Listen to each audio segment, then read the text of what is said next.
So tonight we're going to start the year with a discussion regarding viewpoint of NDE technology and paths going forward. Our speaker is Ward Rummel, and I'd like to turn a little time over to Gary Barrett to introduce Ward.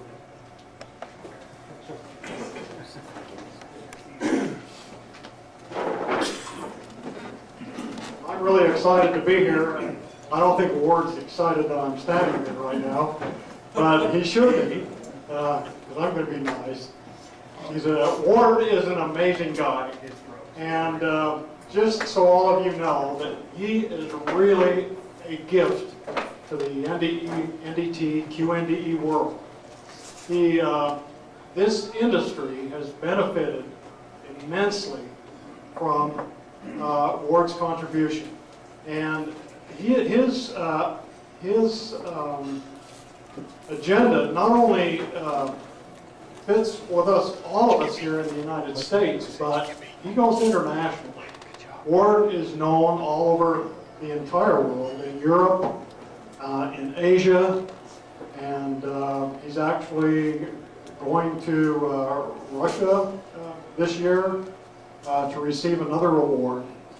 Ward, as you know, is famous for his work on POD, but that is just a small part. It's a huge effect on the industry, but just a small part of what Ward has done and the contribution he has made. And as I said, it is immense. I did want to talk about one of his awards because I love this one. This is one of my favorite ones that Ward has. This was given to him by NASA. It looks like a sheriff's badge. And in fact, the very top lettering on the badge says agent.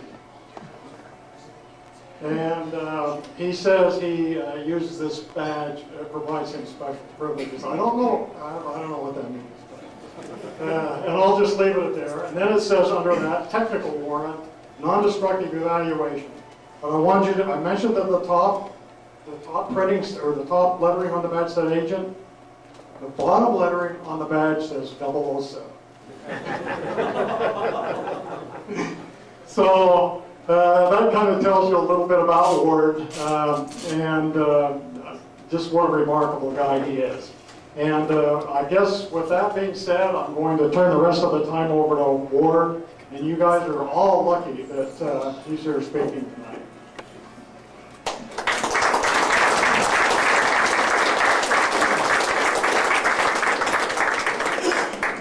Thank you, Gary, and thank you all for coming.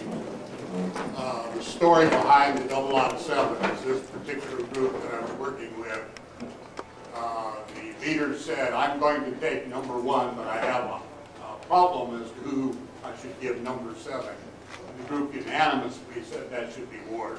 So I was very flattered and appreciate that kind of recognition a lot. I want to greet our folks from Hyderabad.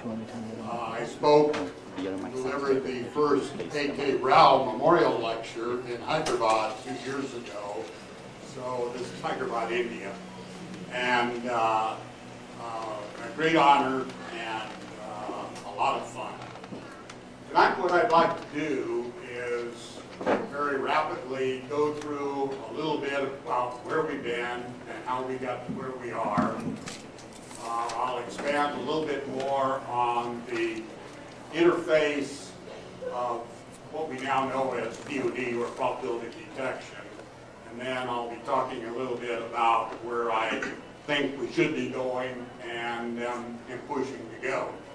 But as you know, NDT is also known as NDI in the Air Force and NDE in other communities, and one of my favorite recollections of that had to do with a conference in San Diego, and we were down at one of the resorts, and simultaneously there was some ladies group that was meeting there at the time, and overheard in the restaurant the ladies saying, you know, this NDE, you just would not think there would be that many people in the world who were interested in a near-death experience. So quite often that's the way it's reflected. I paraphrase what I want to talk about tonight. The bottom line message to all of you is trust. But be sure that you test and evaluate. And that's the entry into doing quantitative NDT, which is what we all will be doing in the future, but even more in the transition where it's so difficult to get over some of those humps. There we go. I want to dedicate tonight to a good friend that passed away this year, Kermit Stay. For those of you who don't know Kermit Stay or don't know the background behind that, he was one of the pioneers in liquid penetrant inspection, in mag particle inspection, and in the introduction of ultrasonic methods to the medical community. So a giant in our industry, and he passed away at the young age of 90 this spring. So I'm going to be talking about a little history, a little bit of the state of the art, a few of the challenges, and what my view of the potential path forward would be.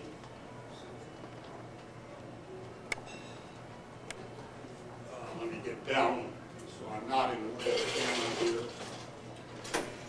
NDE is a very old technique. Visual inspection, actually before fire. Everybody was doing visual inspection. It became a part of it. A visual inspection is a great tool. That's good news.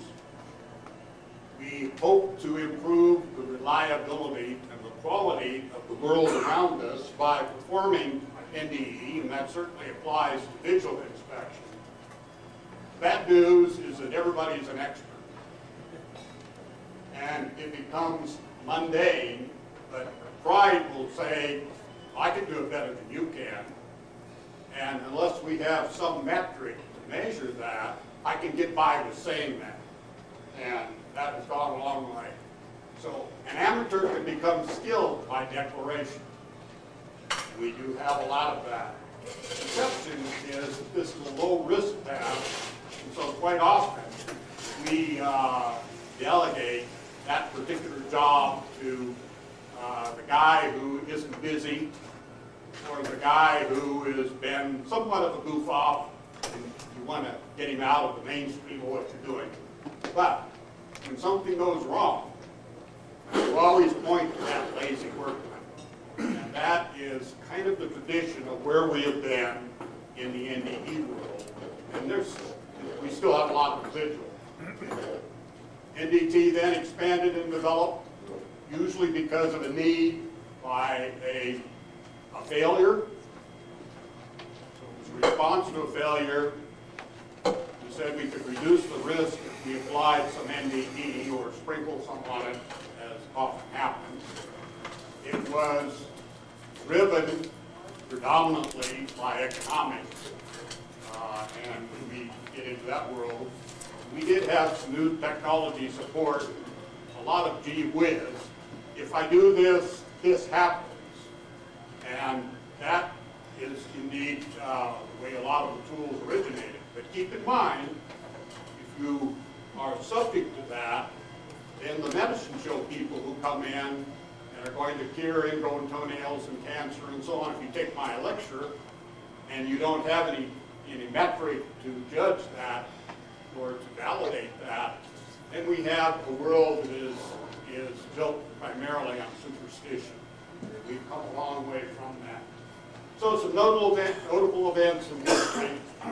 Certainly the Hartford steam boiler failure got the boiler codes that is now managed by ASNT as one of the entry points that we can't allow things to happen that way. We need to do inspections. We need to put some criteria on those inspections. But that was an introduction. And of course, Ronkin, discoverer of X-rays, the discovery of the oil and whiting method. The oil and whiting method was a precursor of liquid penetrant. And that had various different flavors that went with that. But in the railroad industry, that meant you soak the axle in oil and wipe the surface away. You sprinkle chalk dust on it,